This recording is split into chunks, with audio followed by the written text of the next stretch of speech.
So when you're ready, roll to one side and then come up onto your mat. Now, if you would prefer, you can do quite a lot of this from a chair. So, if you've got bad knees, you can adjust or modify. You can even put something under your knees. Just get yourself in a position that feels comfortable for you. So classically in this posture, you've got your hands under your shoulders, knees under your hips in a tabletop posture. The fingers are spread. There's a bit of navel to spine, so you've got a bit of activity in your core, if that's okay for you. And you've got more pressure over your fingers than your palms, and you just take your weight slightly over your hips, so you've not got too much on your wrists. And then you're just going to start by thinking about the space between the crown of the head and the tailbone and lengthening that. And then we're just going to take some breaths in classic cat. So we're going to breathe in and lift the heart. We're going to breathe out, navel to spine as we arch and the head drops. Inhale, lift the heart, but don't take the head too far back. Exhale, navel to spine. So just a few movements like this, resting out whenever you need to.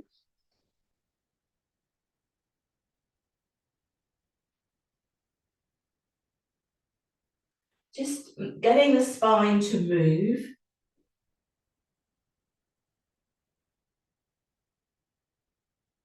And then come back to neutral cat. And then we're going to move the bottom towards the heels with the chant, if you would like. So we're going to use the chant for Manipura chakra, which is Ram, Ram, Ram. So I'll demonstrate once, and then you do this in your own breathing rhythm, resting out when you need to.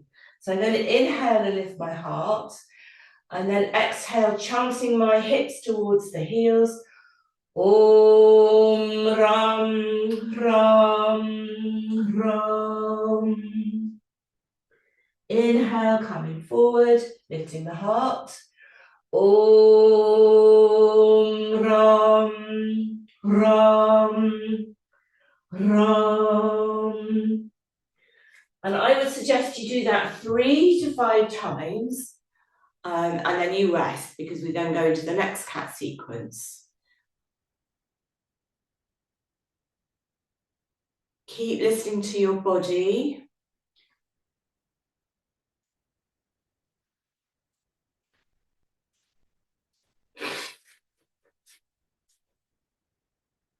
One of the great things about Zoom is I've got a cold, but you can't catch it. So yet another advantage of working on screen.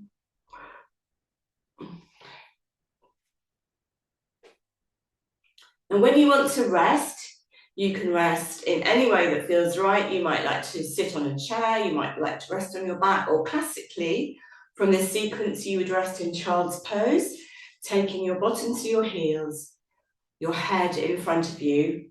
I'll just show you. And also, you want to open the knees a little bit so you can breathe. You stretch your arms forward. If you want, you can make fists and rest your head on your fists. And of course, you can put a block or cushion under your bottom.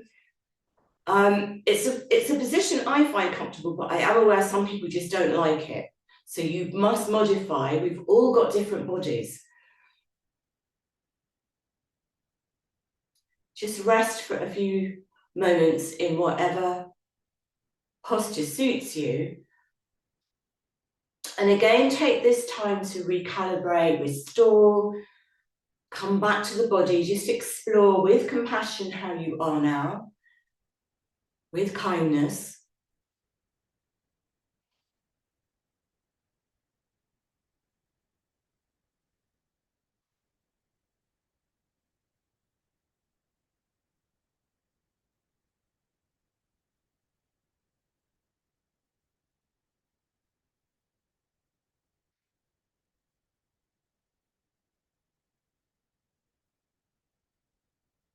See how the breath is. Take a moment or two just observing the exhalation, allowing the exhalation to be long and smooth.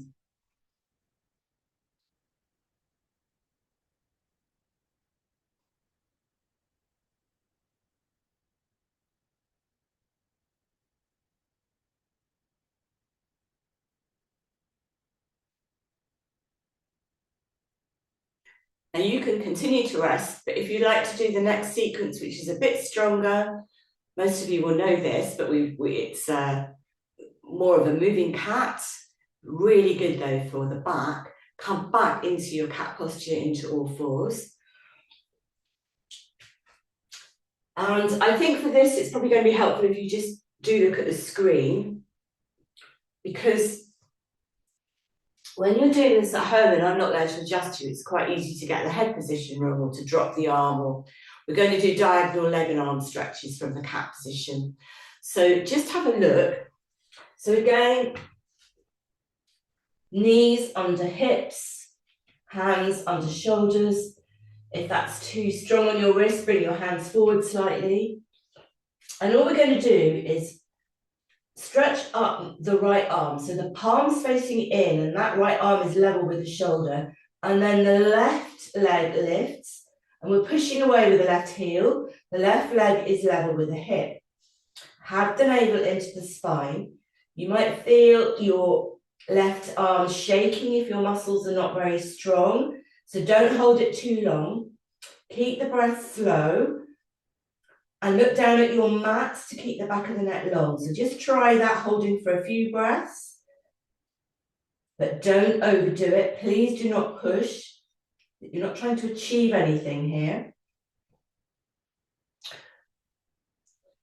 And then when you're ready, you drop that right hand back to the mat and the left knee. And just come back to a neutral cat position. Take some resting breaths in your neutral cat.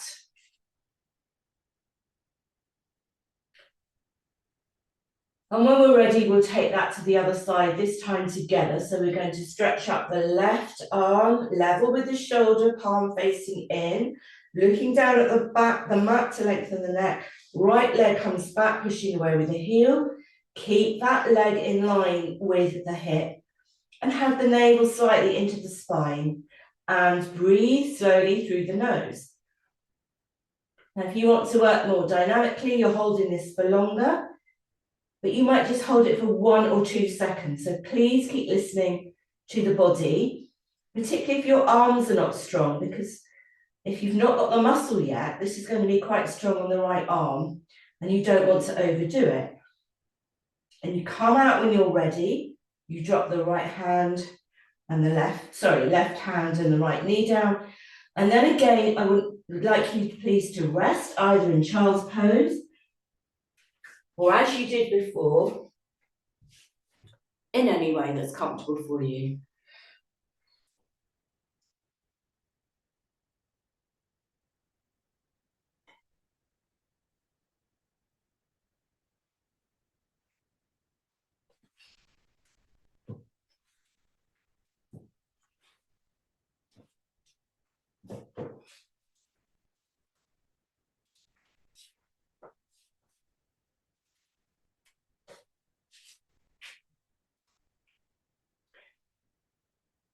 So just rest, be kind to yourself. If you feel that's enough, you won't want to do the down dog.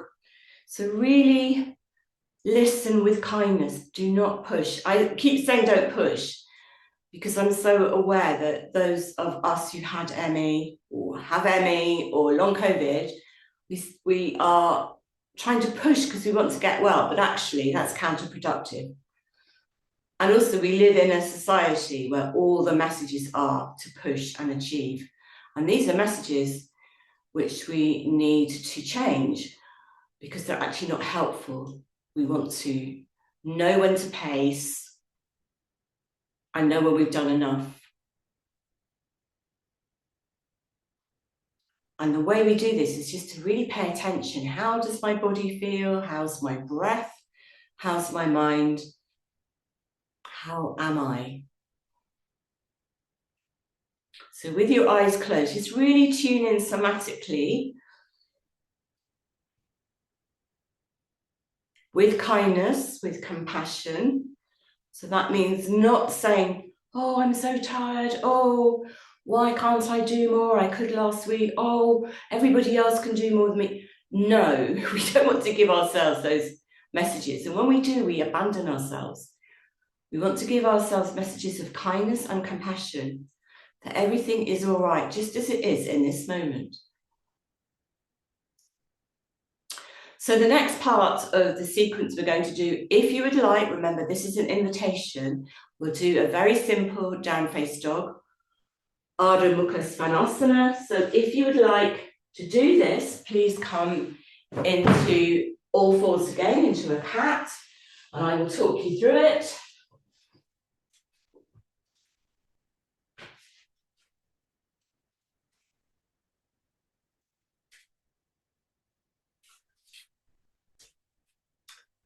So tuck your toes under, take your hands, one hand's placed in front, become aware of the breath.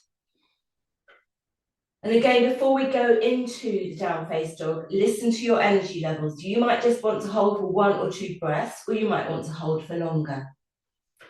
So when you're ready, we come up on an exhalation. Take an in breath. As you exhale, lift the hips, come onto the toes, and look at your knees in order to keep the back of the neck long. And then bend the left knee, take the right heel towards the mat, and then lift that right heel, bend the right knee, take the left heel towards the mat. So you're kind of pedaling down, but your heels are not coming all the way down. And you keep looking at your belly button or chest to keep the back of the neck long. You have a little bit of navel to spine just to keep the core stability, and the chest is moving in towards the thighs. Whenever you want to come down, you come down on an inhalation and then you rest.